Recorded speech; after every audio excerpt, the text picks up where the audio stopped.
I believe that John Nash was Satoshi Nakamoto. Before we get started with all the topics, maybe give us some overview of who you are and especially why you're excited about Bitcoin. Well, Brian Stolsten, I've been into Bitcoin since 2017. I really was excited about the cryptography, proving it out, proving it out with the money to me was like, wow, this is great. That means there's no backdoors.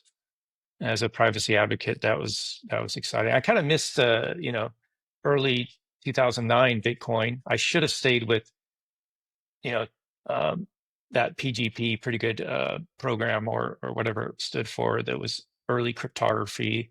How Finney worked for Zimmerman, and how Finney was an early adopter. I was in aerospace, and if you know anything about aerospace, you can get lost in your cubicle and just work like crazy. And that's what I did for many years. And so I just kind of lost touch. So yeah, 2017, there's a few touch points, but then I'm like, wow, this hasn't been broken yet. This is amazing. This is amazing cryptography. And so, yeah, I went all in at that point. Yeah, it's kind of magical that this thing worked. Like when you think about the Bitcoin history and what happened before 2009, but then from 2009 onwards also, all the small breaking points where Bitcoin could be broken, or it could that there could have been something wrong with it, and it stood above everything. For me, the big point is always the block size war, like the last test, really, like to show how resilient the network really is. But there was like before that already some proving points, and it's just magical that this whole thing works out and there's no central authority that really pushes that. Yeah, and there's one narrative out there, let's call it the gold bug narrative, and we've been hearing for 40 years, the U.S. government's going to go bankrupt, and hell, it's all going to break loose within 3 or 4 months. I mean, we even hear that within the Bitcoin community. The truth is, fiat is more resilient than that. I think, like I just recently listened to a Ray Dalio book, his most recent one that came out, audiobook, when I was on a road trip. And, he doesn't have the hysterics that some of the people have, some of the, let's say, gold bug turned Bitcoiner people in our community. It's more of a measured, yeah, we're in a large debt super cycle, but it's not going to, we're not going to go hyper Bitcoinization in the next 3 or 4 months. We are going through a transition. I believe in that, but I never really bought into the gold bug narrative. I felt like, I don't know, that wasn't my angle. But since I've become a Bitcoiner, I have learned to appreciate the gold bug narrative. I have a much greater appreciation for it now. Yeah, I was very opposed to gold when I first got into Bitcoin, and Bitcoin kind of warmed me up to the idea what gold actually is and what value it holds. So I didn't like, there are a lot of gold bugs that come to Bitcoin actually because they see, oh, like that has a lot of the same properties that gold has. I kind of came to the realization with Bitcoin that gold has some value. I mean, it's the most valuable asset on earth currently. Of course it has value, but I never understood it before Bitcoin. Like I need it because maybe I'm young, maybe I'm digital native, maybe that's why I needed the digital thing first to get the physical properties, and for other people it might be the different way. Yeah, the gold bug narrative is good, and let me explain why I appreciate it better now. I have tried to, let's say, evangelize Bitcoin many times with many conversations over the years, and generally speaking, I've been unsuccessful. And I think that lately I've been much more successful. Like when I was in El Salvador, I could, orange pill people easily because it was a topic down there. But around here in the United States, it's not as easy. But I've learned that when I'm having casual conversation, if I talk about the problem, if I talk about the broken money, about wages being debased, those kind of issues, people understand. So I think before talking about the solution, before talking about what Bitcoin is, if you talk about the problem, that's kind of like junk food conversation. People eat it up, they understand it, and you don't even need to talk about Bitcoin. If it comes up, cool. But if not, I think that's the aspect of the gold bug narrative that I really like, and it is the Bitcoin narrative too. Bitcoin really is about fixing broken money, and more than that, since we talked, Robin, I went back to the University of Chicago because, as you know, I believe that John Nash was Satoshi Nakamoto, and for my own personal education, I really wanted to understand the pedigree. Nash had an elite education at Carnegie. I mean, he was a teenager when he went to Carnegie and got his master's, and then he went on to get his PhD. And before he turned 22 at Princeton, he got his doctorates. And this guy truly had an elite education, and it was not only in game theory, but he was surrounded with the best cryptographers in the world at that time. They had broken the Japanese code in World War II. They were there at Princeton, and those were his buddies. So he rolled in after World War II. And so I really wanted to understand the pedigree of, where did he get this education? Because he only took one international economics course and won a Nobel Prize in this. And so I learned that Bert Hoslitz was his teacher at Carnegie. And then I was like, wow, he has an archive. His work is archived at the University of Chicago, where he taught economics and also social, what was it? I always get that wrong. Social science, and he also taught economics there. He really tied the two together in some ways. In some ways, the way Austrians believe that you have to have good money before you can have good society and good civilization, right? Otherwise, things break down. And Holslitz wasn't at that level, but he was very much in parallel with that. He really believed strongly in the good money and also society, and but he was more into good education and so on in development. But one thing that I learned a lot about the pedigree of Bitcoin by really pursuing, for my own personal education reasons, of okay, if Nash is the creator of Bitcoin, who was his mentor? What was he teaching? And what was the education about economics before all this noise happened, especially with the Fed and all this funny money? What were they really talking about, teaching at these high level elite educational systems? What was it that he learned that set him on this course, Nash, to do the Nash equilibrium, to write non-cooperative games in 1950 and win a Nobel Prize? That's why I went to the University of Chicago, and I spent a couple of days there. And they had this egg-shaped glass building, and below the ground level, they had all these archives that could automatically retrieve and return these boxes. And I went over into the next building, and you sit kind of in this glass room, and there's three ladies there that watch you, and they give you one box at a time. You can request. It takes about a half hour for them to get it out of the archive. And then you only allowed to take one folder out of the box at a time, and you can just read. And so for about 2 days, I just went through Bert Hoslitz's work and really learned about what he was passionate about. And it translates directly into non-cooperative games. And this was really, it goes back all the way back to 1928 of wanting one currency. The math in 1944 of doing equilibrium, and this was the pedigree that set Nash. He only took one course, and then one course in economics, and wins the Nobel Prize. Nash was amazing mathematically, and he took these different mathematical methods, and he abstracted them, he generalized them into a few axioms and theorems, and created the Nash equilibrium. It's super interesting, and maybe, I mean, you already gave some background to John Nash, but I think for most people, it would be great to have some background of like who he is, and what is kind of like the things that he's done in general. Like you already explained some of them, but maybe we can give like a general overview of like who John Nash was. I think it would probably be good for the rest of the pod. Yeah, most people know John Nash as that person in A Beautiful Mind. When he went through 25 years of illness, he was paranoid schizophrenia.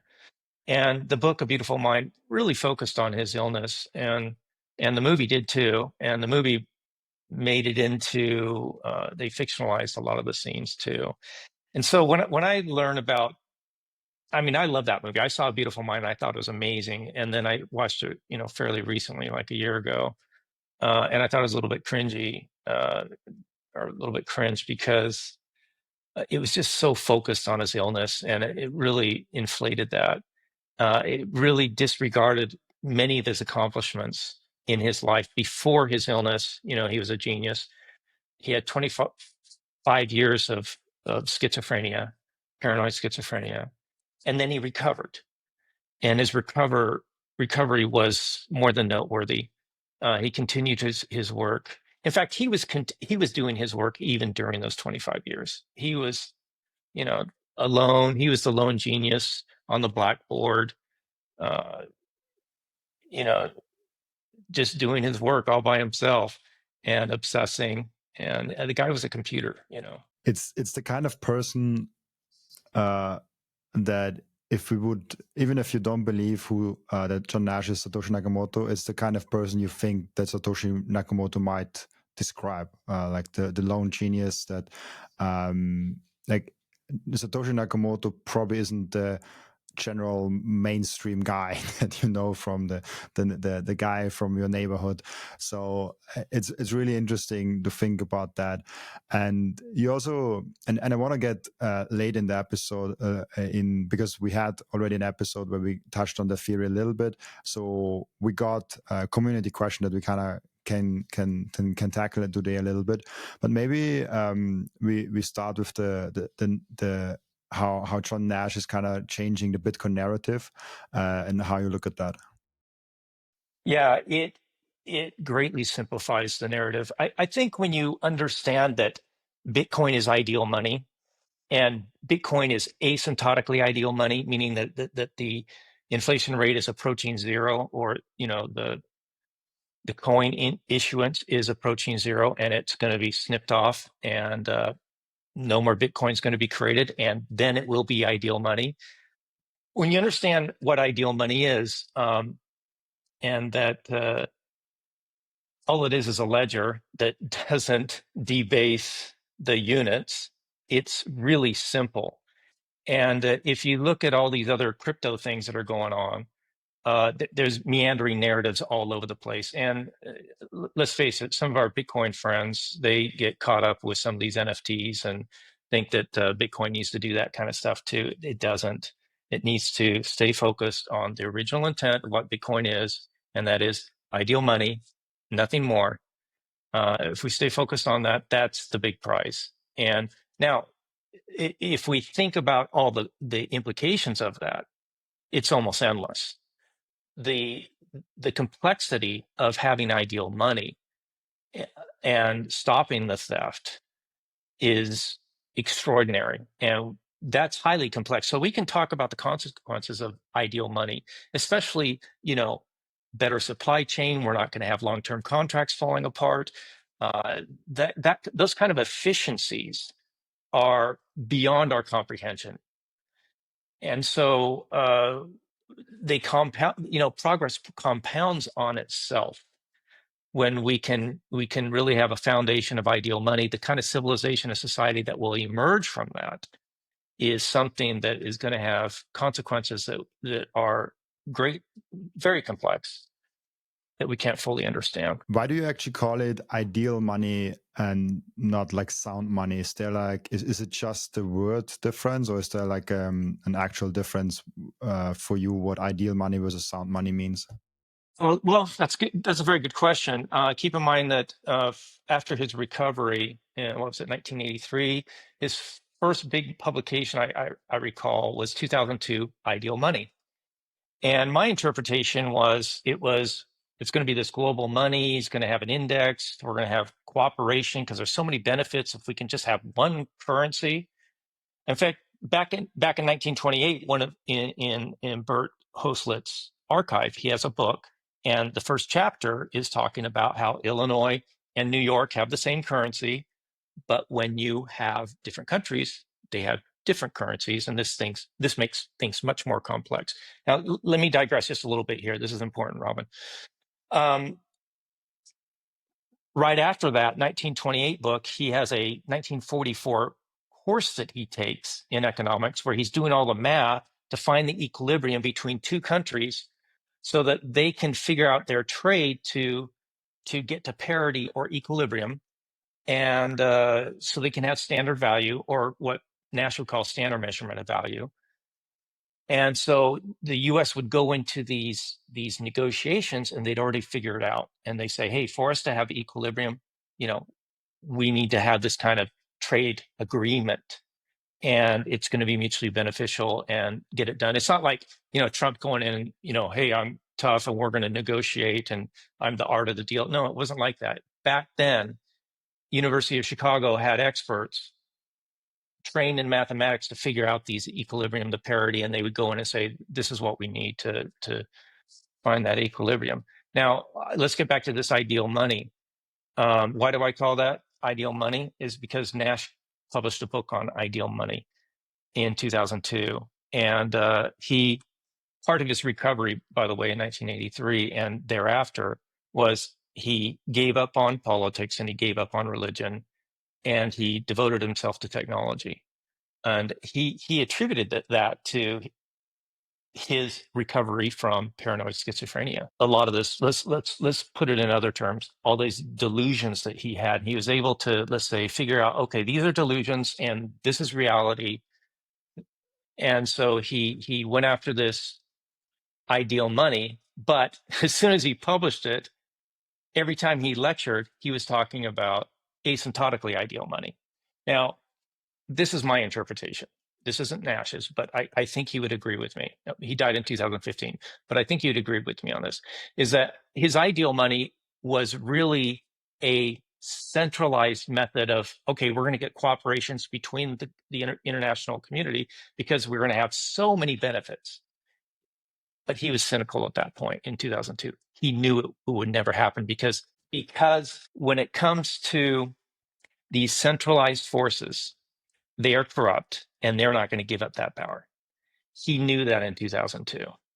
And that was part of his, let's say, reasonable paranoia, or part of his paranoid illness, or maybe it was both. But asymptotically ideal money is decentralized. That's the difference. And so, yeah, he published in 2002 of ideal money. It's like, okay, we can't get there through just cooperation and talking about it. We're going to have to play some non-cooperative games. And that's the paper he published in 1950. And so he devised, using game theory, Bitcoin that would asymptotically provide ideal money. And what is ideal money? It's just an honest ledger. That's all. A ledger that doesn't debase the units. No big deal. Okay, now we all understand what Bitcoin is, but what are the implications of that? And none of us are going to fully understand it until it becomes ideal money. And then it's just going to be black and white at that point. Everyone will say, well, why didn't we do this earlier? It's because there are centralized powers that will not give up the printing money out of thin air. And when we talk about deep state, it's the banks. Okay, it's the significantly important banks. It's the Jamie Dimons. It's other banks.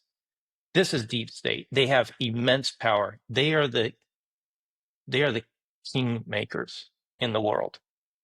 They fund. They pick and choose who's going to become, these leaders of even democracies. That's and the implications of ideal money and endosound money, it's super interesting because I talk a lot about Bitcoin on this podcast, and it's very clear to me that we will come to that future, that it will happen over time. But then the question is, what does this actually mean? And it's like an impossible question to answer. And I have heard many different answers to that. And I'm just very excited about the implications of that and seeing how it actually plays out, because we are now at what, like, if the adoption numbers are always skewed, but like if we say we are at 3% adoption rate, I think that's massively overdone, that number, because we count everyone that has like $1,000 on Coinbase in Bitcoin. I don't know if we can call that adoption already. So the real numbers are probably like under 1% still. So we have no clue what the implications of mainstream adoption of Bitcoin will be, just because like we are nowhere near any sort of mainstream adoption. We're a very small bubble. Everyone will agree with that if they are walking out on the street and asking 200 people what the difficulty adjustment on Bitcoin is. You are lucky if you find one good answer in a Yeah, I different crowd. mean, look at me at 1971. I had no idea what was going to become of the U.S. dollar. No idea whatsoever. But looking back on it, it's clearly eviscerated the middle class. It's taken the poor and pushed them out into becoming homeless because the price of homes have become so expensive. People understood this a long time ago. John Locke understood this stuff. He was fighting with mercantilists. What was it? Sir Child. I can't remember. But people understood, fake money. They understood that if you start printing more units, it's going to create inflation. It causes a lot of problems. Now here we are. 1971 was a long time ago. We know what the problems are, and so we can kind of look back on what was life like before 1971. And you could have one breadwinner in a family working and own a home and a car and pay for college. And, we're just not anywhere near that now because of the centralization of wealth. And so ideal money, the implication of that is vast. And we can talk about that a lot. But really, the narrative of Bitcoin is simple. It's a ledger. It's an honest ledger. It's ideal money. It's not this meandering narrative that you hear with all this crypto noise. It's the ideal money. The John Nash narrative obliterates all this crypto nonsense. Thank you for watching this video. This was only a snippet of the podcast. And if you want to watch the full episode and get all of the context of this episode, you can click right here or here. Oh, maybe also here.